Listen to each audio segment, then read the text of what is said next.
Alright, how's it going, my magnificent sons of bitches? And I've decided to come back to do another one of these electoral maps, bullshitty thingies that the channels like to do, that the pollsters like to do. So, you know, the title of this video is probably going to be like, Kamala doesn't stand a snowball's chance in hell. Which, if you didn't see the DNC, which a lot of you probably didn't, you know, the only way that I even really remotely heard about anything going on in the DNC, it was just basically marginalized on Twitter. And so the only real legs that the Democrat Party has right now is on a platform, really at the end of the day, that kind of rejects their ideologies as a whole, which is X, Twitter. And it's funny because that's the only place that they're marketable on. You can't go to any other fucking platform and see just this grandiose excitement for the Democrats anywhere. And we can sit there and tell by the red tubers that are out here that cover the politics, that get marginalized views, that have their little paid subscriptions, that create their little sock accounts to respond to you in the comment section, that essentially that their party and their base is kind of dead. So what we have going on here, and I'm going to go ahead and break it down, is that, like, at the end of the day, Kamala doesn't stand a snowball's chance in hell right now as it stands. Now, you've got a lot of these people leaking out digitally enhanced CGI photos. This is intentional. And yes, they are photoshopped. Regardless of what anybody wants to say, that these photos that they're putting out of the Harris rallies, quite a few of them have been photoshopped. Now, does that mean that nobody was at the rally? I'm not going to sit there and say one way or the other. Kamala seems to be infiltrating a lot of these little pop concerts that already have an audience that are predispositioned probably to some sort of immorality that the Democrats tend to advocate for. So to sit there and say that Kamala isn't having any, she has to rely on celebrities and all this, you know, basically rigmarole to try and give the perception, which I want to go ahead and make this perfectly fucking clear, that the Democrats are not, right now everybody's trying to sit there and say, oh yeah, they plan on rigging the election. Right now they're just trying to rig certain states. They're trying to look competitive.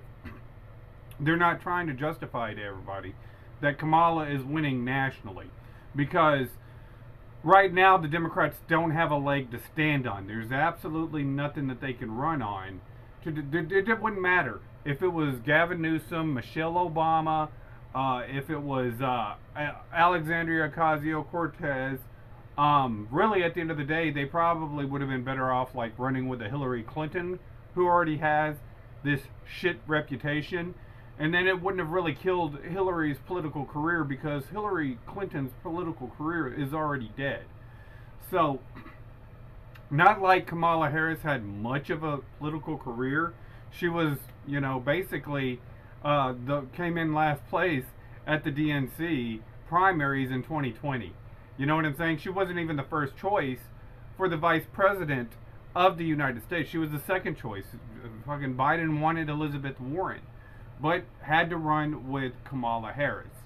So now the Democrats as a party are trying to reinvent a 2008 Barack Obama type of push behind Kamala, and that's just not going to work. See, the deal is I'm not voting. I don't care one way or the other.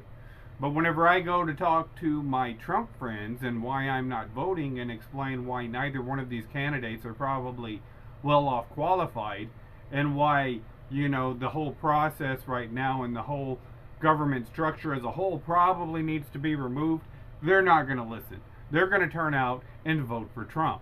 They sit there and talk about the border wall.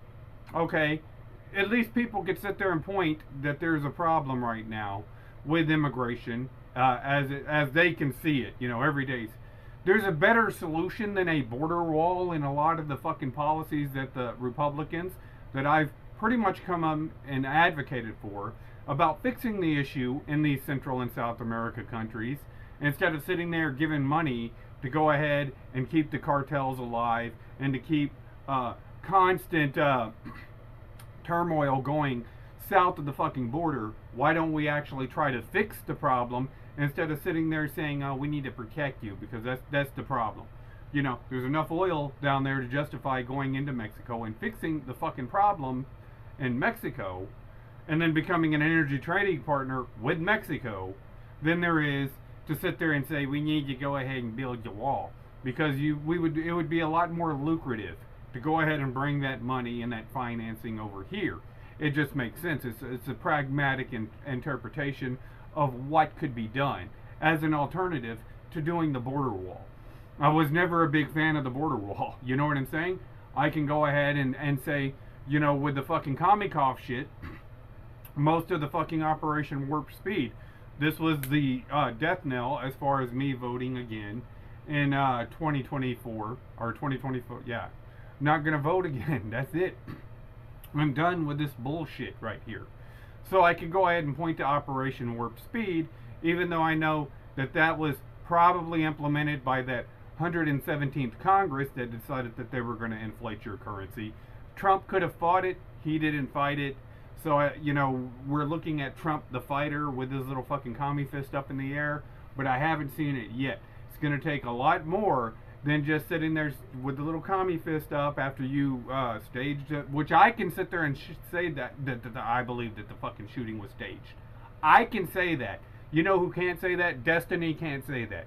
You sitting there, Destiny, crying his ass off, January 6th, you're talking about January. No. You don't get to talk about January 6th if you're going to sit there and make light of the assassination psychological operation. I don't want to hear any of your fucking whining about January 6th as somebody who is consistent saying that this shit was staged and that shit was staged. No, we're not going to sit there and pick and choose little fucking psyops so you can shut your dumb ass Jesuit ass up. I don't want to fucking hear the shit. So, you know, you take the little stimulus, you go ahead and take the little red flag laws that Trump was trying to advocate for, the bump stock bans, and all the other fucking placebo bullshit that Trump tried to do under his administration, not to mention not repealing H.R. 5736 and H.R. 5181. The little propaganda bills and the internet censorship bills, you wanted us to go after, what, S-236? No, that's not going to happen. That's okay. But either way it goes, this is, you know, these are the reasons why I'm not going to go line up to vote for the motherfucker.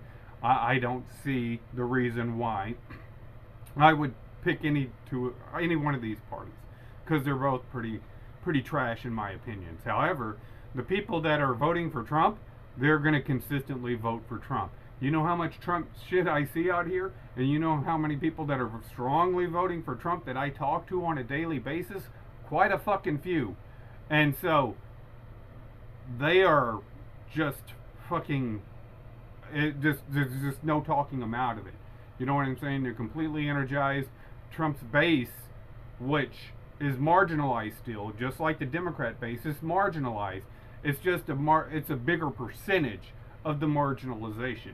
Going off the algorithms that I see on the internet, this is what I'm basing most of my shit on. Now, there's going to be elections that Democrats will probably be able to get away with rigging, which I'm going to cover in here. The elections that they're going to be able to succeed in pretending that they still have a majority, but they don't have the fucking majority. This fucking their arguments over, oh, democracy's on the line is a generic talking point, so they have no fucking platform at all. So let's go over the Democrat platform and what they're really fucking running on. The first thing that they're running on is infanticide. You cannot call it a woman's right to choose whenever you were pushing mandates back in 2020 for the fucking... You can't fucking say that you're for a woman's right to choose if you're not legitimately for a woman's right to choose of what she can do to her body. So therefore, it's just infanticide. You're running on abortion, which is now considered infanticide. That's your position. That's exactly what the hell it is. And this is why everybody keeps saying, oh yeah, the Democrats are running on baby murder. Because you have sacrificed that position of being able to say, no, it's a woman's right to choose. Because we know that you don't believe in that. You wanted to go ahead and mandate masks. You wanted to go ahead and mandate vaccines. So you don't effectively believe that a woman is up to going ahead and making a sound, reasonable, logical decision on whether she should get a vaccine or not, but she should have a logical, rational, sound decision on whether she should prematurely end a pregnancy. So that's it's infanticide. That's your first position. That's the Democrats' first position. They have to argue from that position. You have to argue from that position. I don't want to hear a woman's right to choose, because I'm not gonna justify that argument. I'm not gonna legitimize that argument, because we know you don't believe in that. So the second thing is the euthanasia. Now, I say with the fucking these little medical experiments that you went ahead and decided that you were going to push on the American population, it's pretty fucking evident that you don't really give a shit. Your fucking platform is totally pushing a euthanasia experiment, and listening to the fucking magnitude of commies that are on X, we can sit there and justify that this is actually the position of you. The only problem is that communists don't understand that initially that they're going to fucking fail regardless. It doesn't matter, because you're lazy. You're lazy. Communists, and I guarantee you, anybody who goes out there and works for a living and is surrounded, just go ahead and take a look at your work environment. If somebody leans to the left, they contribute very little to almost nothing. And then whenever you ask them to contribute a little bit more, they get absolutely fucking offended. And they're absolutely just, they're just, you look at them and, all the work is put, and this is one of the reasons why the Democrat Party platform is starting to fail, is because they're just so unlikable.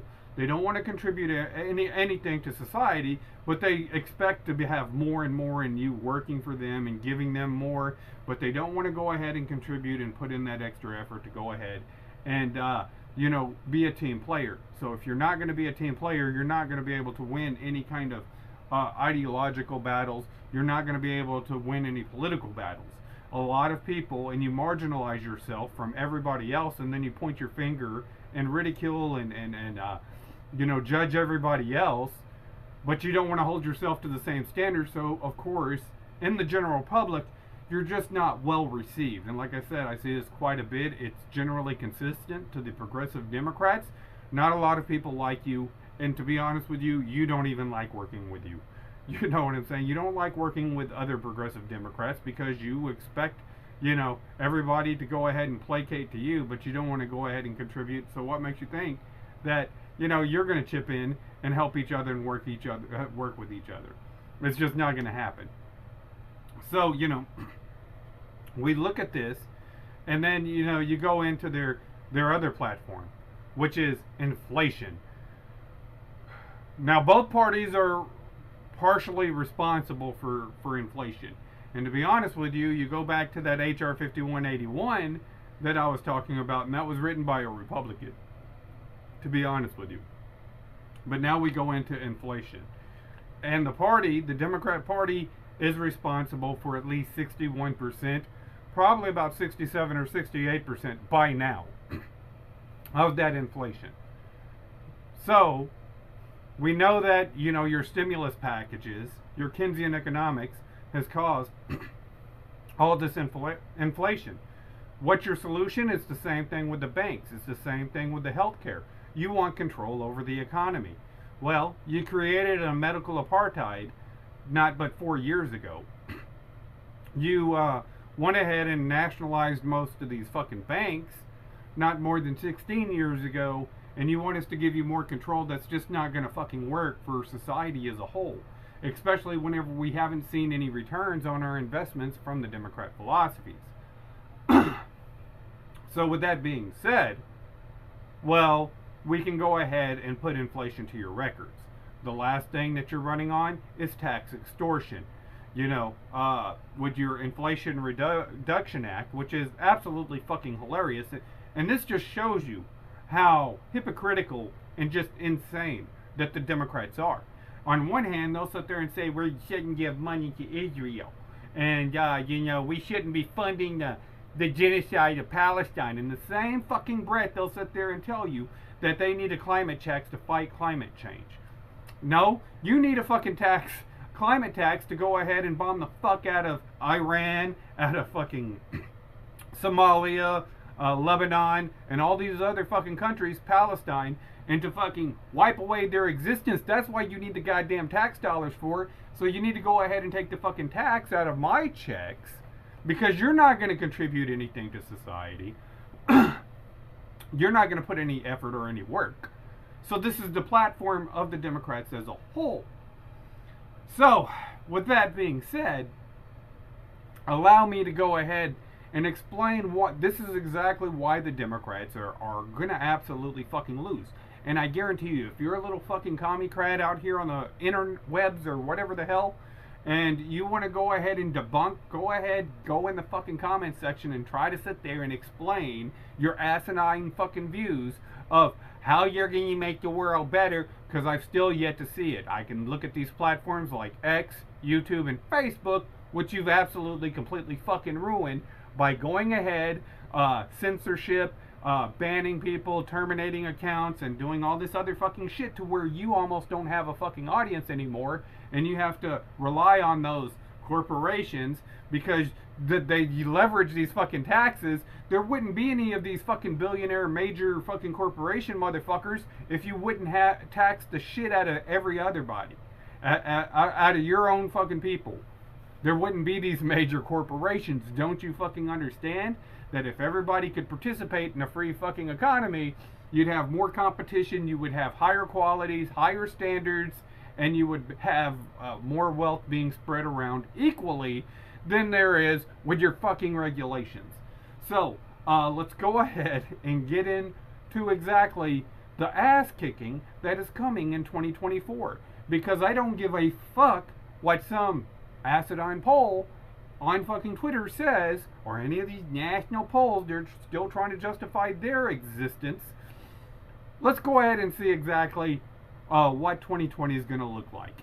So I'm going to go with the states that Kamala is going to be able to get away with rigging for sure, and we're going to go ahead and go through Kamala's totals. So, of course, her VP candidate is from Minnesota. So, let's go ahead and give her Minnesota. Because I don't believe he's that popular, but I believe that they could give the illusion to everybody out there that they could go ahead and win over Minnesota. So Kamala herself is from California. Once again, do I believe that California might have even flipped red back in 2020? Yes. But do I believe that they can justify flipping the election in California? Absolutely. Since she is from California, I believe she's going to go ahead and flip that election. I believe that with Oregon's record, they're going to go ahead and be able to justify that sharing a border with California. That being said, let's go over here and we'll go ahead and justify giving Kamala Harris New York, because I really do believe that New York is like California. I do believe that it probably potentially flipped, and I do believe, because that 74 million votes that Trump got, I can justify that. I can see that in the algorithms. I can see that in the internet. I can see that by his following, by the polls, whatever the hell you want to. And that's not going to go anywhere in 2024. All right? I can't justify those votes, and I can tell you right now that more than likely Joe Biden probably only got about 18% of the votes, to be honest with you, and Trump was probably closer to 82% from my calculations of the 2020 election. And so, Biden probably only got like about some 30 million votes, maybe 24, 25 million votes, and Trump probably won the election by a landslide in 2020. Like I said, I can justify the Trump votes. I cannot justify the Biden votes, because if there's 49 million registered Democrat voters, there's 39 million registered Republican voters. This is according to the census. I'm rounding now. It's a little bit more, but I'm rounding down to the lowest common denominator. And then there is 33 million registered independents. And Trump got 74 million. That means he won the complete amount of registered independents and flipped 2 million Democrats. Probably the Bernie Bros. So, that's just legitimate. That's just the numbers. You can't fudge numbers. Facts don't care about your feelings. They still don't. So that base is probably not only, has it probably not decreased, it's probably increased, particularly with all the fake pseudo kangaroo court trials against Alex Jones, all the bad press going on for the party, making them look more tyrannical. This has only helped to solidify Trump's chances of winning. It hasn't helped the Democrats, not even since they've been doing these psychological Operation Russian bots, calling everybody a bigot and a homophobe and a Russian bot since 2016. It's only made them much, much worse. So they're going to be able to they're going to be able to probably rig the election in New York. If you can go ahead and land New York, if you can go ahead and rig that election, you're going to be able to rig the one in Vermont.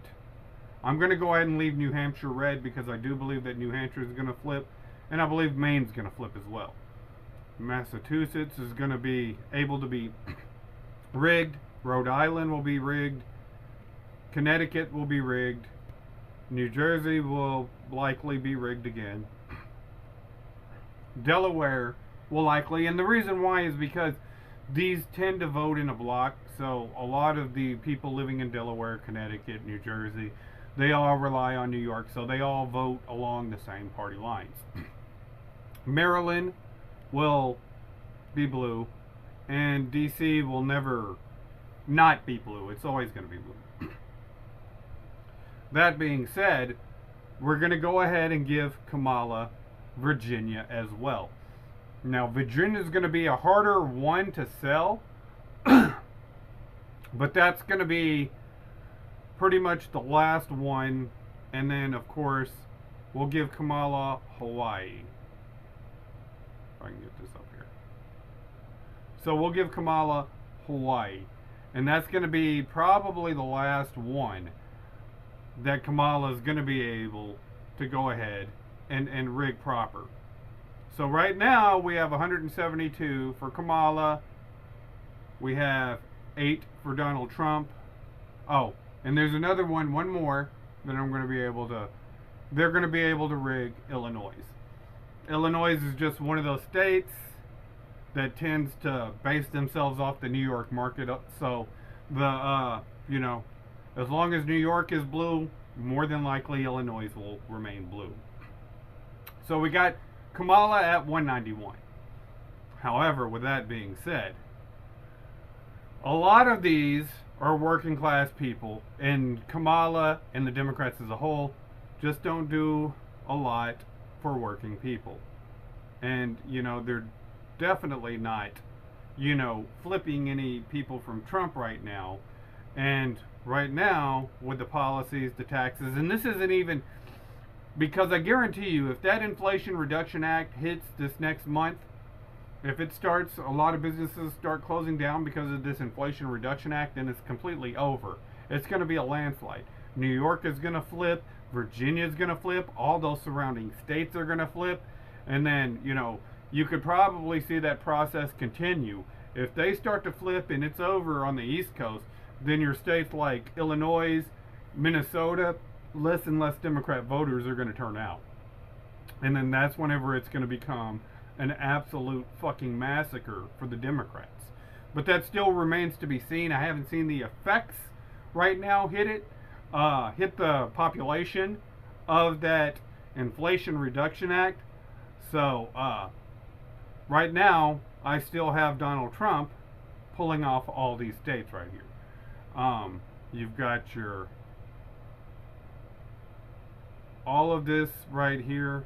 Trump is just, there's no way that these states are going to go away, and the Democrats haven't done anything for these states. They'll call us flyover, they'll call us this, they'll call us that, but they still move over to red states. So pretty soon, the fucking blue states are going to be what you're. And I do believe Washington is going to flip. I believe that Washington is one of those states that has had enough of the leftist policies. I've seen a lot of polls that suggest that it was going to flip regardless. Minnesota was going to flip. That's why she picked Tim Walz, because she had to go ahead and keep Minnesota there. Because if the Democrats lost Minnesota, then they would have probably lost the most long-lasting blue state that they've had. So this is pretty much what I got it at. Donald Trump is going to win right now as it stands. If the Democrats go in, they're able to go ahead and rig these states. These are the states, these are the only states that the Democrats are going to be able to legitimately win. They're going to be definitely scrutinized. They're going to be carefully monitored under a fucking fine-tooth comb.